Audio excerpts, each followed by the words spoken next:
तो एक प्रॉब्लम इसमें क्या आती है कि जो वहां उम्मीदवार प्रतिनिधित्व के रूप में जा रहा है चुन के, उस वो केवल 20 से 30% लोगों का प्रतिनिधि है। 60 से 70% या 80% लोगों का प्रतिनिधि है ही नहीं।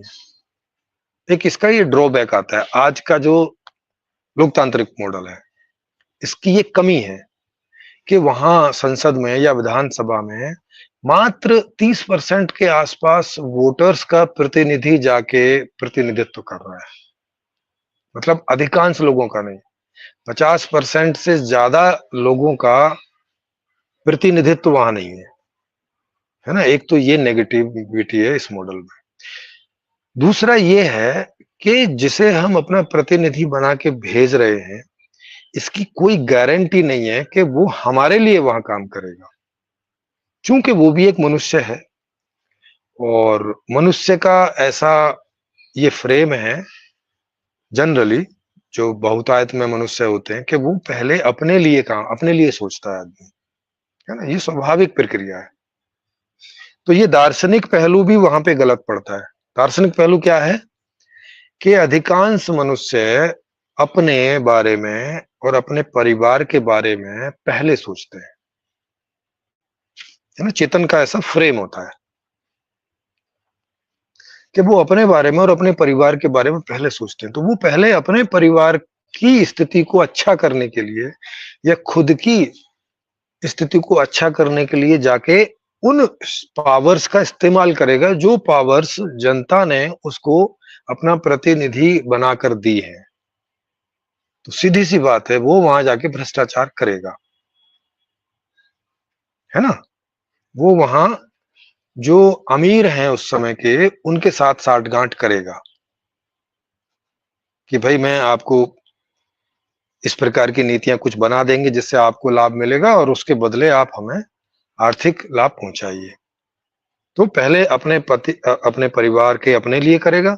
उसके बाद वो अगर पार्टी में है तो पार्टी के लिए करेगा, क्योंकि पार्टी में उसका ओहदा तभी मजबूत होगा अगर उसके द्वारा कोई अमीर लोग या उद्योगपति उस पार्टी से जुड़ते हैं।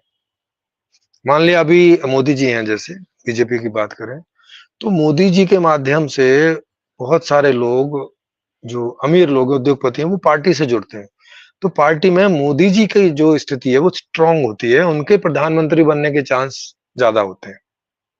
सपोज करो कल को जो दूसरे हैं, जैसे जो सड़क माने परिवहन मंत्री हैं या सड़क मंत्री हैं, सड़क मंत्रालय जो है, क्या नाम है उनका, नाम मैं भूल गया हूँ, तो अभी याद आएगा तो बता दूंगा। कि मान लिया कि उनको कुछ उद्योगपति लाइक करने लगे, है ना। उन्होंने कुछ ऐसा पेशकश रखी उद्योगपतियों के सामने कि अगर आप मुझे मेरे थ्रू पार्टी को ज्वाइन करते हैं तो मैं आपको अभी का जो आदमी है उससे ज्यादा मैं आपके लिए नीतियां बनाऊंगा आपके आपके फेवर में। तो वो उद्योगपति उसको फेवर करना शुरू कर दें तो पार्टी में उनकी स्थिति ज्यादा स्ट्रांग बनने लगेगी और फिर नेक्स्ट प्रधानमंत्री के रूप में उनको प्रमोट करने लगेंगे पार्टी वाले। क्योंकि पार्टी में जितने सारे लोग हैं जो नेताओं बनने के अलावा हैं, उनको तो तभी फायदा होता है ना जब वहां पे फंड आता है, सब कुछ होता है ना। उनको तो तब फायदा मिलता है। तो अब वो जिस आदमी के थ्रू आ रहा होता है उस आदमी को वहां के जो कार्यकर्ता है वो सपोर्ट करने लगते हैं। क्योंकि जो वो आदमी है वो क्या करेगा कि उधर उद्योगपतियों को फेवर फेवर करेगा, वहां से जो पैसा आएगा उससे वो वहां के जो कार्यकर्ता है उनको फेवर करेगा। इस तरह से वो अपनी स्थिति को पुष्ट करता है, किसमें, पार्टी में। तो वो पार्टी के लिए काम करेगा, पहले अपने लिए और अपने परिवार के लिए, उसके बाद पार्टी के लिए काम करेगा। उसके बाद कहीं देश का नंबर आता है, माने उसके बाद कहीं मतदाताओं का नंबर आता है। अच्छा, मतदाताओं में भी उसको पता है कि मुझे 25 से 30% मतदाताओं को ही खुश करना है, क्योंकि इतने वोट में मेरा प्रतिनिधित्व पक्का है। इतनी वोट में मैं आ जाऊंगा जो मौजूदा राजनीतिक मॉडल है उसके हिसाब से। मुझे कोई 50%, 60% लोगों को सुखी करने की या उन्हें अपने साथ सहमत करने की जरूरत नहीं है ना? ये उसको पता है डाटा से, क्योंकि इलेक्शन का डाटा उसके पास है, ये मालूम है उसे कि मुझे केवल 25 से 30% मतदाताओं को ही रिझाना है अपनी तरफ। तो वो जो पार्टी हो या वो निर्दलीय हो, वो जो मैनिफेस्टो बनाता है, वो केवल 25 से 30-40% मतदाताओं को ध्यान में रख के बनाता है। उसमें इसी प्रकार के वादे करता है जिससे कि 25 से 30% मतदाता उसके सुनिश्चित हो जाए, पक्के हो जाए। बाकियों का वो ख्याल ही नहीं करता है, बाकियों का उसे कोई लेना देना नहीं है, कोई भी 25 से 30%। और चूंकि समाज विभिन्न वर्गों में बटा है, तो इसे ये जानना आसान होता है कि अगर मैं ऐसी बात करूंगा तो ये वाला वर्ग मेरे साथ आ जाएगा, और ये वर्ग 10% है, ये वर्ग 5% है, ये वर्ग और 10% है। ऐसे 3-4 वर्गों को वो टारगेट कर लेता है, जिससे उसका 25-30% का टारगेट पक्का हो जाता है, फिक्स हो जाता है। तो इसके अलावा जो बाकी सब छूटे रहते हैं वो छूट जाते हैं। उनका वो वहां भी नहीं ख्याल करता, जब वो संसद में पहुंच जाता है या विधानसभा में पहुंच जाता है, वहां भी वो इसी हिसाब से चलता है, क्योंकि मैनिफेस्टो उसने इसी हिसाब से बनाया। उसी मैनिफेस्टो में ही कुछ चीजों को वो पूरा करेगा जितना पॉसिबल होंगे, क्योंकि उसे केवल उन्हीं को राजी करना है, उससे ज्यादा का कोई करने का कोई बहुत कुछ मतलब नहीं है। तो ये मैं आपको आज के राजनीतिक मॉडल की प्रॉब्लम बता रहा हूँ। दूसरा कि भारत में राजनीति में जाने के लिए कोई पात्रता वगैरह नहीं है, योग्यता वगैरह, कि आपको ग्रेजुएट होना चाहिए या पोस्ट ग्रेजुएट होना चाहिए। जबकि समाज की ये सबसे ज्यादा समझदारी यहाँ चाहिए होती है कि यहाँ मार्गदर्शन के रूप में आप जा रहे हो। नेता को बोलते हैं मार्गदर्शन, नयन से नेता बना है, नेत्र से। नेत्र माने ये, जैसे आप कहीं जा रहे होते हो तो नेत्र आपका मार्गदर्शन करते हैं कि रास्ता ठीक है, गड्ढा तो नहीं है, कोई असुविधा हो जाएगी ऐसी तो कोई चीज नहीं है, स्थिति परिस्थिति तो ऐसी नहीं है, ये आपका पूरा मार्गदर्शन करते हैं। इसी से नेत्रा, नेत्री या नेतानी, महिला नेता, ये शब्द निकल के आते हैं। पूरे समाज का वो मार्गदर्शन करेंगे, नेता बनेंगे, प्रतिनिधित्व बनेंगे, उनको तो सबसे ज्यादा योग्यता होनी चाहिए उस विषय में, राजनीति में। तो उनका तो राजनीतिक जो सब्जेक्ट है उसमें उन्हें कम से कम मतलब पीएचडी करी हुई होनी चाहिए, है ना? इस तरह की कोई योग्यता भारत के संविधान में नेता बनने के लिए लिखी हुई नहीं है। ठीक, क्या लिखा हुआ है कि बस वो पागल ना हो और वो दिवालिया ना हो। और अभी नया कानून बना कुछ साल पहले के, उसके ऊपर में कितना 3 साल या 5 साल का कोई वो सजा याफ्ता नहीं होना चाहिए, है ना? बस इतना सा है। माने इन 3 कैटेगरी को जो आदमी फॉलो करेगा, तो अब पागल नहीं हो, दिवालिया नहीं हो, तो इसमें 99% आदमी इसके लायक हो जाते हैं, क्योंकि वैसे बहुत कम लोग हैं जो पागल हों और दिवालिया हों। ठीक, पागल जो होगा वो तो वैसे ही फॉर्म भरने नहीं जाएगा नेता बनने के लिए, तो वो तो वैसे ही बाहर हो गया। जो दिवालिया है वो क्या, वो खड़ा होके क्या करेगा जब ऐसे दिवालिया हो रखा है? तो अगर अगर ये कैटेगरी नहीं भी डाली जाती, मतलब ये कंडीशन नहीं भी डाली जाती, तब भी ये दोनों तो नेता बनने जाने से रहे।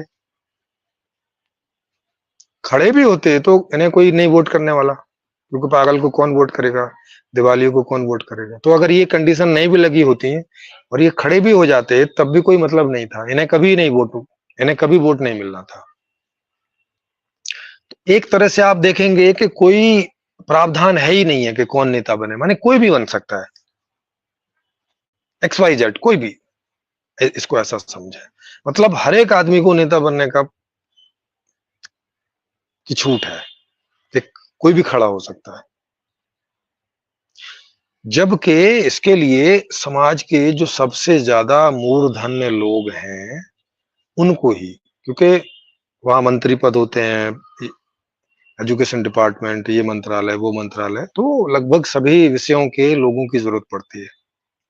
तो उनको ये होना चाहिए कि राजनीति में पीएचडी होना चाहिए, प्लस जो और दूसरे सब्जेक्ट हैं उनमें पीएचडी नहीं तो कम से कम मास्टर डिग्री होनी चाहिए, जिस भी विषय में वो जिस भी मंत्रालय को वो वहाँ पे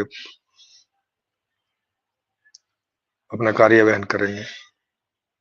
ये होना चाहिए था, तो ये नहीं है, तो ये भी एक ड्रॉबैक है। ये भी एक बहुत बड़ी कमी है भारतीय संविधान की, और ज्यादातर देशों में इस प्रकार की कमियां हैं। तो जैसा आप समझ गए कि पहला आदमी अपने लिए, अपने परिवार के लिए, अपनी पार्टी के लिए काम करेगा, फिर जाके देश का या मतलब लोगों का नंबर आएगा, और लोगों में भी उनका ही नंबर आएगा जिन लोगों ने उसे वोट देके वहां भेजा है, माने जिस वर्ग को उसने एड्रेस कर रखा है, वो चाहे धर्म के नाम पे कर रखा हो, चाहे जातियों के नाम पे कर रखा हो, चाहे अमीरी गरीबी के नाम पे कर रखा हो, बिलो पॉवर्टी लाइन और ये लाइन वो लाइन, इस तरह के बहुत सारे वर्ग बने हुए समाज में, उसने जिन वर्गों को टारगेट कर रखा है, केवल वो उन्हीं वर्गों का प्रतिनिधि वहां करता है, उन्हीं के सवाल उठाता है, उन्हीं के लिए वो कुछ थोड़ा बहुत जो करने की स्थिति होती है वहीं पे सोचता है, और ये करते करते पूरे 5 साल निकल जाते हैं। तो हर बार में केवल और केवल 25 से 30% लोगों का ही प्रतिनिधित्व वहां पहुंच पाता है, ज्यादातर लोगों का प्रतिनिधित्व वहां पहुंचता नहीं। ठीक, ये एक समस्या खड़ी होगी बहुत बुरी तरह से। दूसरा कि जिन भी लोगों को हम वहां भेजते हैं वो लोग कोई योग्य नहीं दिखाई पड़ते, कोई तुक्के में कोई इक्का दुक्का आदमी पहुंच जाता है, योग्य नहीं दिखाई पड़ता है।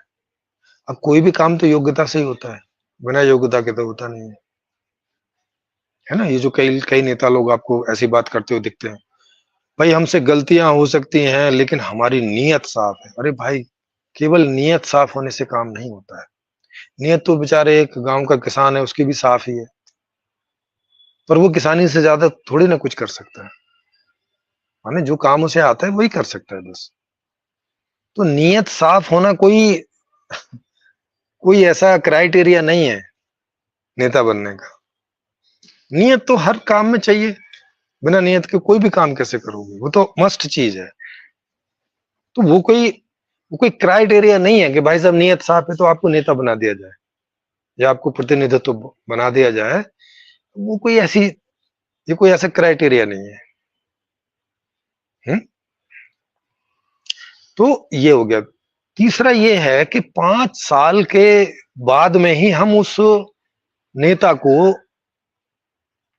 अगर हमें वो पसंद नहीं आ रहा है, और हमें पसंद नहीं आ रहा है से मतलब उन 25 से 30% लोगों को भी जिनका वो वोट लेके गया, अगर उन्हें भी पसंद नहीं आ रहा है, तो वो लोग भी उसे 5 साल से पहले रिकॉल नहीं कर सकते, वापस नहीं बुला सकते। 5 साल तक उन्हें इंतजार करना पड़ेगा एनी हाउ। तब अगला वोट होगा और वो फिर अपना वो वोट किसी और को डाल सकते हैं।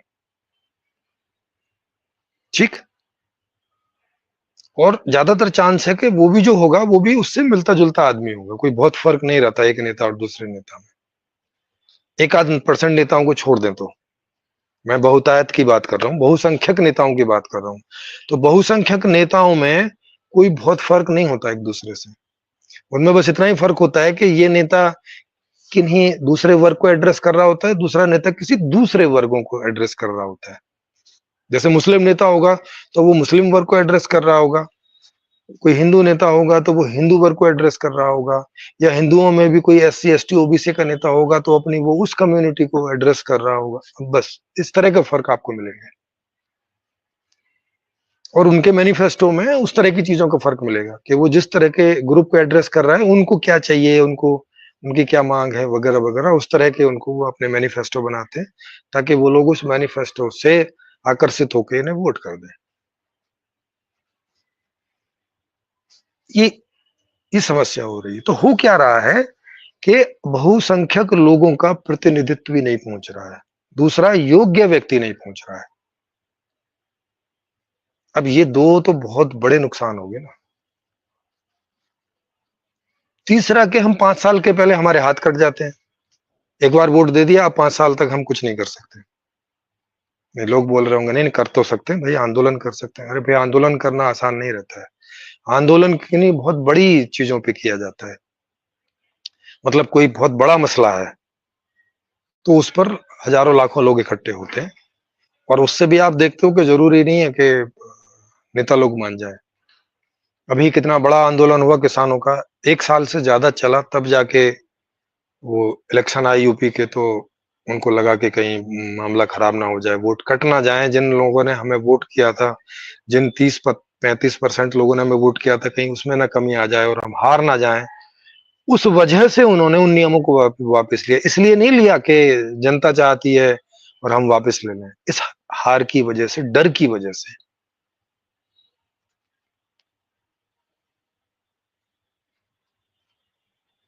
तो असल में क्या ये उन 25-30% लोगों का भी प्रतिनिधित्व करते हैं क्या वास्तव में? आप देखेंगे नहीं करते। वहां जाके एक्चुअल में वो खुद का ही प्रतिनिधित्व कर रहे होते हैं, और खुद का मतलब अपने लाभ के लिए। और अपना लाभ किससे मिलता है? उद्योगपतियों से। इसलिए वो उद्योगपतियों का प्रतिनिधित्व कर रहे होते हैं कि उनका वो एनपीए भी माफ करेंगे, उनका वो, उसको कुछ ना कुछ ऐसे नियम बनाते रहेंगे। पहले आके बोलेंगे कि नहीं नहीं हम उनकी कुर्की करेंगे, ये करेंगे, वो करेंगे, ऐसा बजट बनाएंगे, ये करेंगे, और फिर वहां जाके पता चलता है कुछ ऐसे नियम बना देते हैं कि वो उसको बोलते, देखो हमने माफ तो किया नहीं है, लेकिन हमने इसको आगे के लिए डाल दिया। अरे वो एक ही बात है, आगे के लिए ऐसा डालते रहो और चाहे माफ करते रहो। उस परिणाम तो एक ही बात है ना, कि उन्हें वो पैसा नहीं भरना है।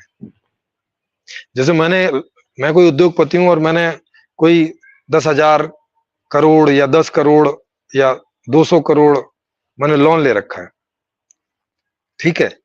अब नियम तो ये है कि उसकी जो किस्तें हैं, जब से बंधी हैं, जितनी बंधी हैं, मैं वो देता रहूं।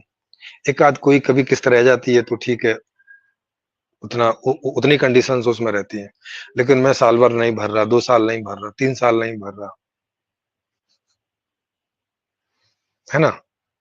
और सरकार ने जो है वो उसको एनपीए में डाल दिया, नॉन परफॉर्मिंग एसेट में, कि भाई ये एसेट परफॉर्म नहीं कर रहा है। और जो वो पैसा नहीं भर रहा है, उसने अपना अकाउंट अकाउंटिंग ऐसी दिखा दी कि मुझे भाई लॉस हो रहा है, ये हो रहा है, वो हो रहा है, ऐसा कुछ करके उसने दिखा दिया, और वो फिर नहीं भर रहा है। अब वो उसको नॉन परफॉर्मिंग हो कि भाई हमने इसको माफ नहीं किया है, आगे के लिए डाल दिया है कि जब ये कभी फायदे में पहुंचेगा तो तब ये किस्तें भर देगा। मतलब तो यही हुआ ना कि अभी नहीं भरना है। और ये एनपीए तो कितने भी सालों तक होता रह सकता है, इसकी कोई सीमा तो है नहीं है कि अच्छा भाई 10 साल के बाद तो भरना ही पड़ेगा, नहीं तो आपकी कुर्की हो जाएगी। इस तरह का तो कोई प्रावधान है नहीं है कहीं पर भी। तो एक्चुअल में वो उद्योगपतियों का ही प्रतिनिधित्व कर रहे होते हैं, और कुल मिला के अपना कर रहे होते हैं, क्योंकि उनका करके ही उन्हें अपना लाभ मिलेगा, अपना लाभ मिलेगा, अपनी पार्टी का लाभ मिलेगा। इसीलिए आप देखते हैं कि जो आदमी जब नेता बन रहा होता है, अगर वो गरीब भी है, पहली बार नेता बना, चुन के चला गया कोई कारण से, तो वो अगले 5 साल में वो लखपति करोड़पति हो जाता है। कैसे? आखिर इतनी सैलरी तो होती नहीं है, तो कैसे हो जाता है? तो सीधी सी बात है कि उस इलाके के जो ठेकेदार होते हैं, वो होते हैं वगैरह वगैरह, जो सरकार से ठेके लेते हैं या इस तरह का कोई लाभ लेते हैं, उनसे उनको मिलता है सारा, उनको, उनकी पार्टी को वगैरह। उनके पास कई गाड़ियां हो जाती हैं, कई कई प्लॉट हो जाते हैं, जेवर, नकदी, ये सब बहुत कुछ हो जाता है। तो कैसे हो जाता है? वो इसी वजह से होता है। तो आप देख रहे हैं कि राजनीतिक मॉडल में ये कितनी सारी कमियां हैं कि असल में बहुसंख्यक जनता का प्रतिनिधित्व पहुंच ही नहीं रहा है। क्योंकि उद्योगपति कितने होंगे? दो 2-4%। छोटे बड़े उद्योगपति सबको मिला दिया जाए तो 2-4% लोग होंगे। तो मतलब 96-97% लोगों का प्रतिनिधित्व एक्चुअल में हो नहीं रहा है। माने जो राजनीतिक मॉडल है वो 97% लोगों के लिए है ही नहीं है, वो सेंटर में ही नहीं है उसके। लेकिन वोट वोट से ऐसा लगता है कि ये तो लोकतंत्र है। भाई ये केवल 3% लोगों का लोकतंत्र है, इससे ज्यादा का नहीं है ज्यादातर चीजों में। है ना?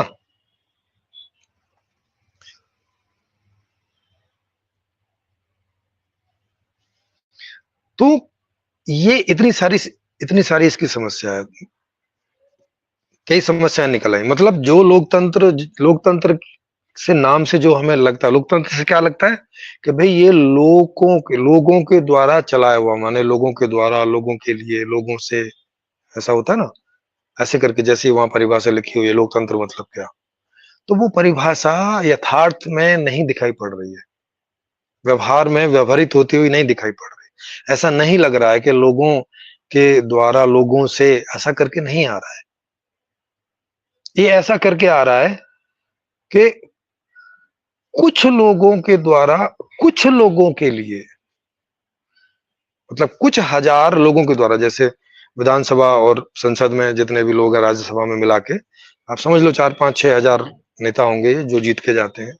तो उन 4-5-6 हजार नेताओं के द्वारा और उन 2-3% उद्योगपतियों के लिए ये लोकतंत्र चल रहा है। तो लोक का मतलब तो जैसे 2-3% लोग होते नहीं, लोक का मतलब तो होता है कम से कम 50% से ज्यादा, माने अधिसंख्य लोग। लोकतंत्र उसे बोलेंगे, और वो भी मिनिमम लोकतंत्र होगा। माने जैसे 51% हो गया तो ये मिनिमम लोकतंत्र है, अभी भी 49% बाहर रह जा रहे हैं। अच्छे से लोकतंत्र कब कहलाएगा? कम से कम 95%, 96% तो लोग सेंटर में होने चाहिए, इतने तो होने चाहिए। कंप्लीट लोकतंत्र तो तभी कहलाएगा जब 100% लोग उसके अंतर्गत आएंगे। पर चलो कम से कम बहुसंख्य में तो आएंगे, 70%, 80%, 90%, ऐसा तो होना चाहिए। ऐसा है नहीं है। ये तो बहुत ही आंशिक लोकतंत्र है, जो 2 से 3% लोगों के द्वारा ही, लोगों के लिए ही चलाया जाता है।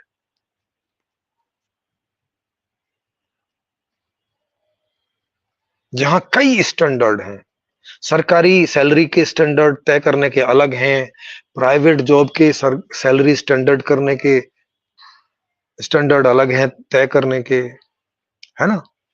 और बिल्कुल जो फ्रीलांसर्स होते हैं उनके स्टैंडर्ड अलग हैं तय करने के। मतलब कोई स्टैंडर्ड ही नहीं है ढंग से कि भाई किसके श्रम की कितनी वैल्यू क्या है, कोई चक्कर ही नहीं। सरकार का फंडा अलग चलता है, सरकारी का, प्राइवेट सेक्टर में अलग चलता है, पर्सनल सेक्टर में बिल्कुल अलग चलता है।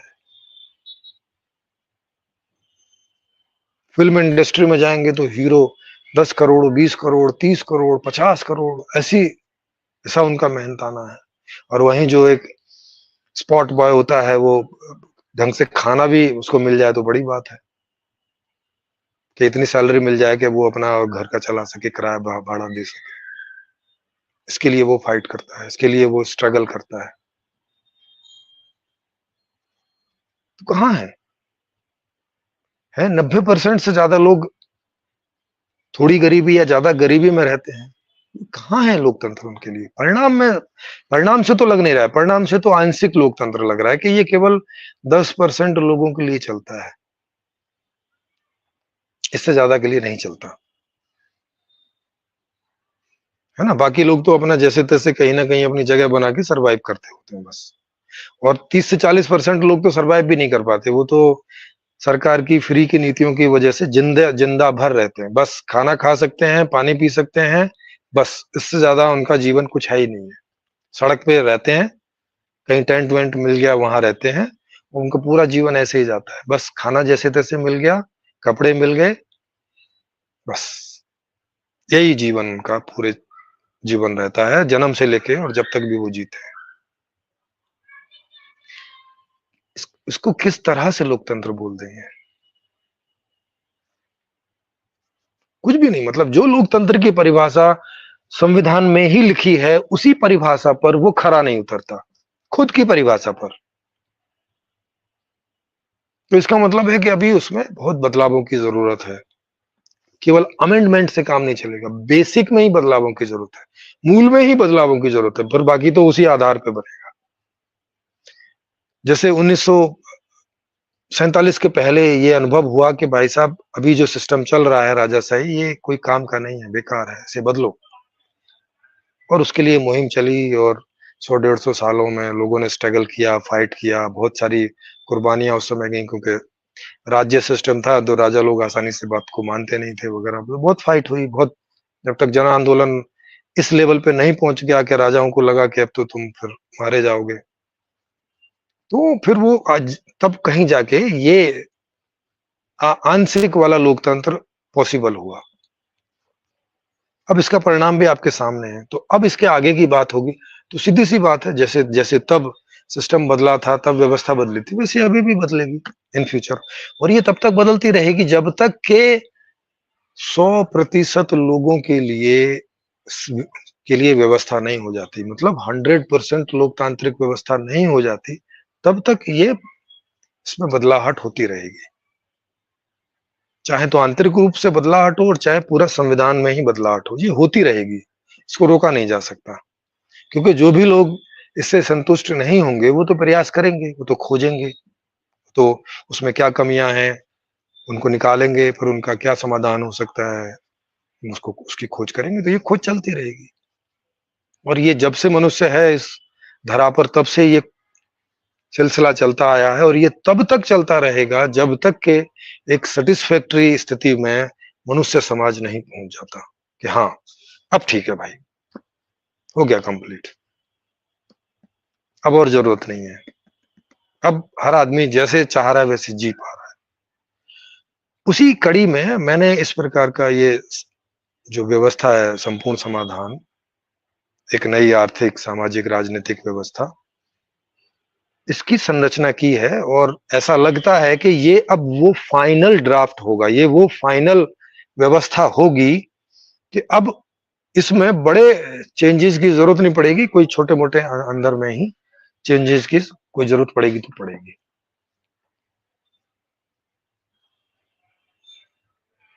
तो ये बात है। तो इसकी कमियाँ आप समझ गए होंगे, मैंने आपको बता दी हैं इसमें। ये इतनी सारी इसकी कमियाँ हैं। अब इसका समाधान क्या होगा, तो वो नेक्स्ट जो शिविर का होगा, परसों हो या जब भी होगा, तो उसमें नया राजनीतिक मॉडल क्या है, उसको बताएँगे और वो कैसे वर्क करेगा और कैसे वो 100% लोकतांत्रिक होगा, इस बारे में उसमें चर्चा चलेगी, विचार चलेगा। और इन वीडियोज़ को आप ज़्यादा से ज़्यादा शेयर वगैरह करेंगे, तो क्योंकि ज़्यादा से ज़्यादा लोग इन चीज़ों को जानना चाहते हैं, बाद में फिर वो आके बोलते हैं कि अरे किताब में तो हमसे पढ़ा नहीं जाता, ये नहीं होता, वो नहीं होता। तो इसे ज़्यादा से ज़्यादा शेयर करेंगे और इसमें ज़्यादा से ज़्यादा लोग जुड़ेंगे और सवाल करेंगे, तो वो इसमें कर पाएँगे। तो मैंने लिंक यहाँ शेयर कर रखा है, मैं दोबारा से कर देता हूँ।